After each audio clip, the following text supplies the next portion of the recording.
At 10:47 on the morning of September 22nd, 1967, Chief Engineer Hugh Keenlyside stood on the crest of the W.A.C. Bennett Dam, watching the first concrete being poured into forms that would eventually rise 183 meters above the Peace River Valley floor. 68 years old, 41 years in public service.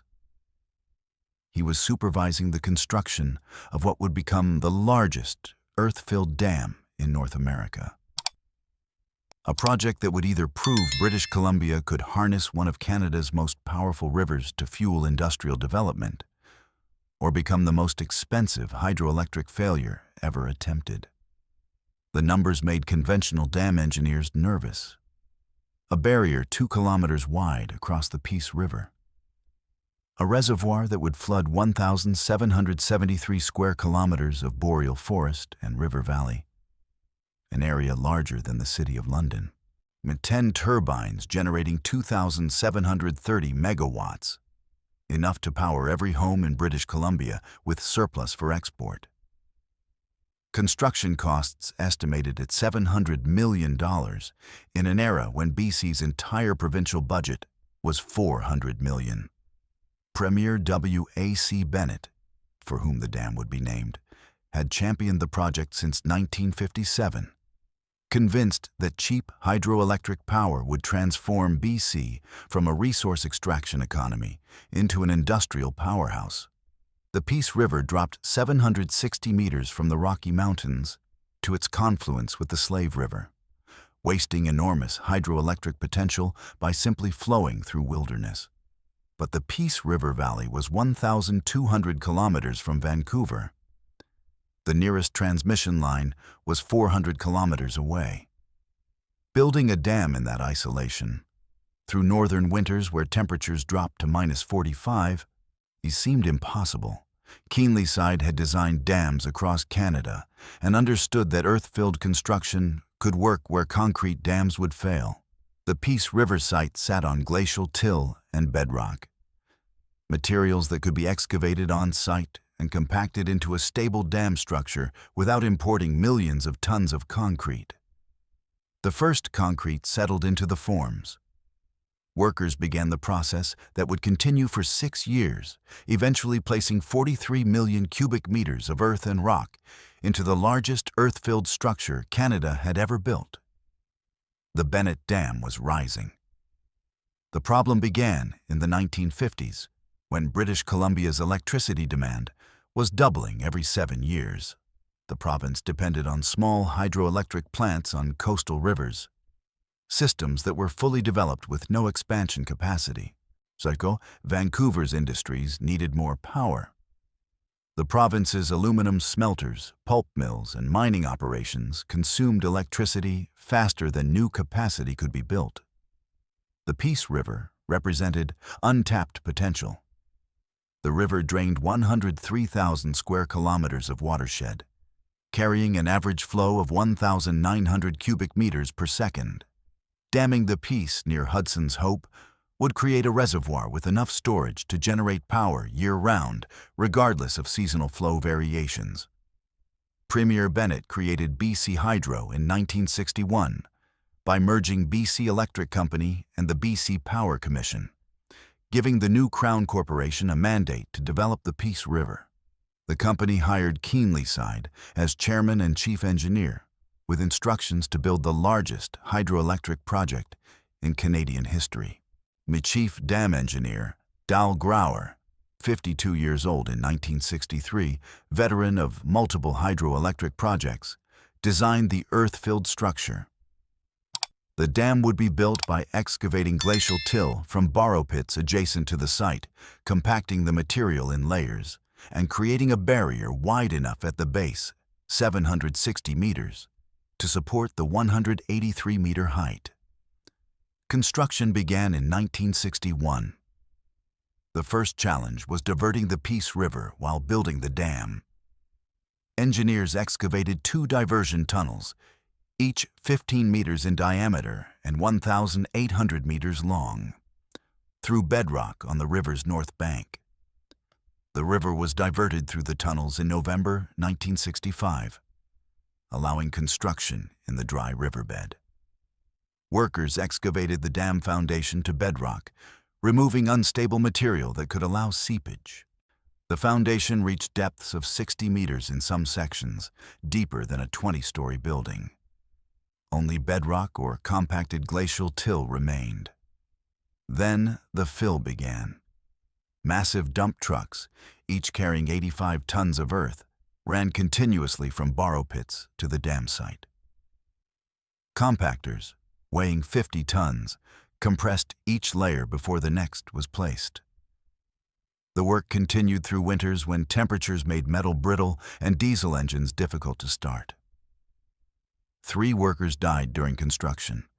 1 was crushed by a rockfall during tunnel excavation. 2 died when construction equipment overturned on access roads. The names: Thomas Mackenzie, 41, David Chen, 38, Robert Walsh, 34. If you want to see how Hugh Keenlyside engineered the largest earth-filled dam in North America under conditions that made failure seem inevitable, please hit that like button. It helps us share more forgotten stories like this. And please subscribe if you haven't already. Back to BC Hydro. The dam was completed in 1968. The diversion tunnels were sealed. Water began rising behind the barrier, gradually flooding the Peace River Valley and creating Williston Lake, named for BC Lands Minister Ray Williston, who had negotiated land acquisitions. The flooding was systematic and irreversible. Water rose at approximately 30 centimeters per day, submerging forests, drowning wildlife habitat, and covering indigenous ancestral lands. The reservoir took 3 years to fill completely, eventually covering 1,773 square kilometers, the largest reservoir in British Columbia. Indigenous communities lost traditional territories when the Sai-Kadeen and other First Nations watched ancestral lands disappear beneath water that would never recede. Grave sites were flooded. Hunting grounds were drowned. The government offered compensation, but no meaningful consultation.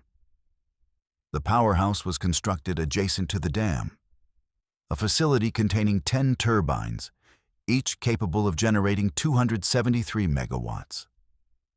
Water from the reservoir dropped 183 meters through penstocks, struck turbine blades, and spun generators that produced electricity at 13,800 volts.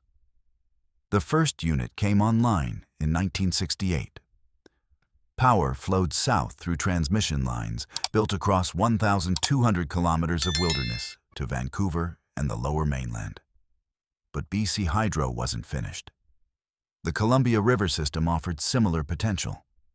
The Columbia River Treaty, signed with the United States in 1964, required BC to build 3 storage dams on the Columbia to regulate flow for downstream American hydroelectric plants. In exchange, the U.S. would pay Canada for the downstream power benefits. Mica Dam, completed in 1973, was the centerpiece. Located 135 kilometers north of Revelstoke, the dam stands 244 meters high, one of the tallest dams in North America. The reservoir created Kinbasket Lake, flooding 430 square kilometers of valley. Chief Project Engineer William Plews, 56 years old in 1968, specialist in large dam construction, supervised excavation of over 22 million cubic meters of rock and placement of 8 million cubic meters of concrete. The dam's spillway could discharge 7,850 cubic meters per second, enough to fill an Olympic swimming pool in less than 1 second. Revelstoke Dam, completed in 1984. We added 2,480 megawatts to the Columbia system. The dam sits just upstream of the city of Revelstoke, creating a reservoir that extends 130 kilometers north. 4 turbines generate power that feeds directly into BC's grid. Combined with the Peace River system, BC Hydro's integrated network exceeded 12,000 megawatts of installed capacity by 1985. Today, BC Hydro operates 32 hydroelectric facilities, generating over 95% of British Columbia's electricity. The system serves 4.3 million customers through 80,000 kilometers of transmission and distribution lines. The Bennett Dam alone produces approximately 13,800 gigawatt-hours annually, enough to power 1.3 million homes. The Peace River system enables BC's resource industries.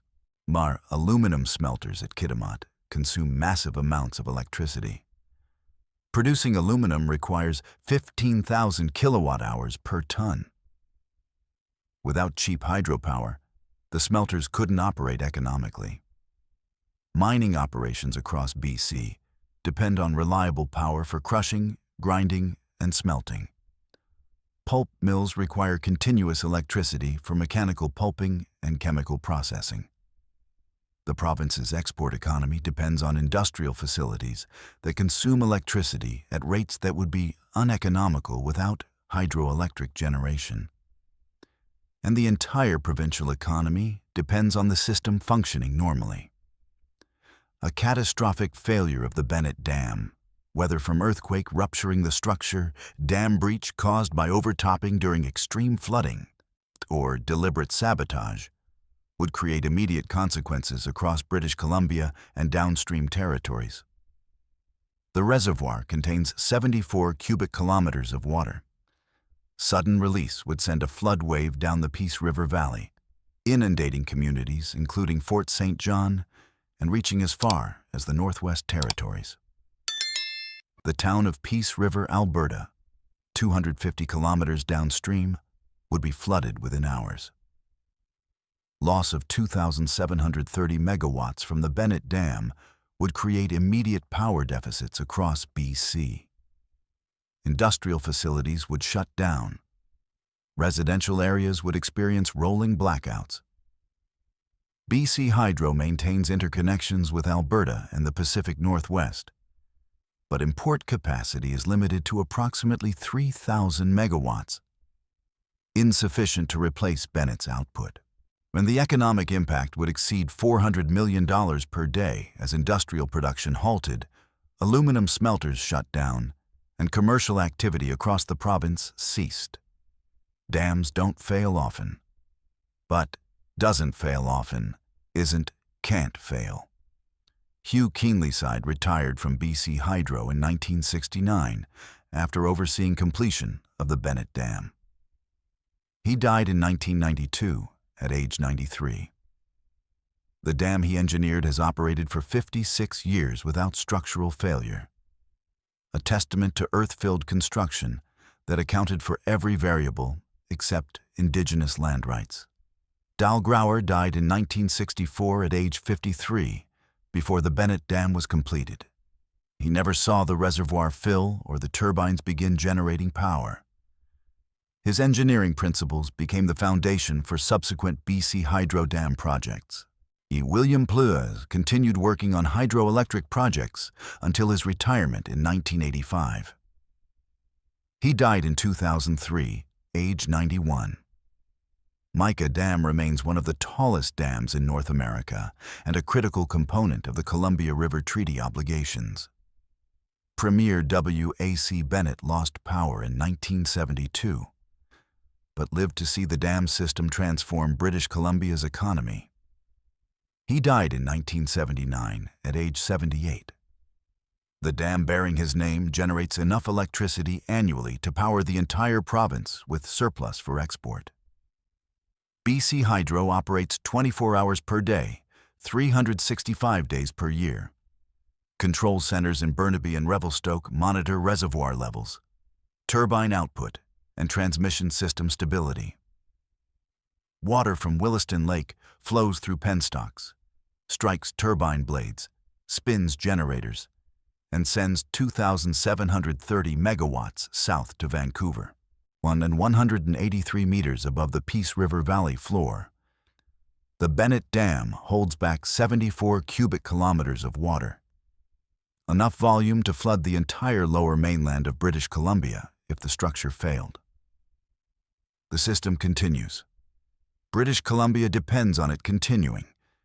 If this story moved you the way it moved us, do me a favor. Hit that like button. Every single like tells YouTube to show this story to more people. Hit subscribe and turn on notifications. We're rescuing forgotten stories from dusty archives every single day.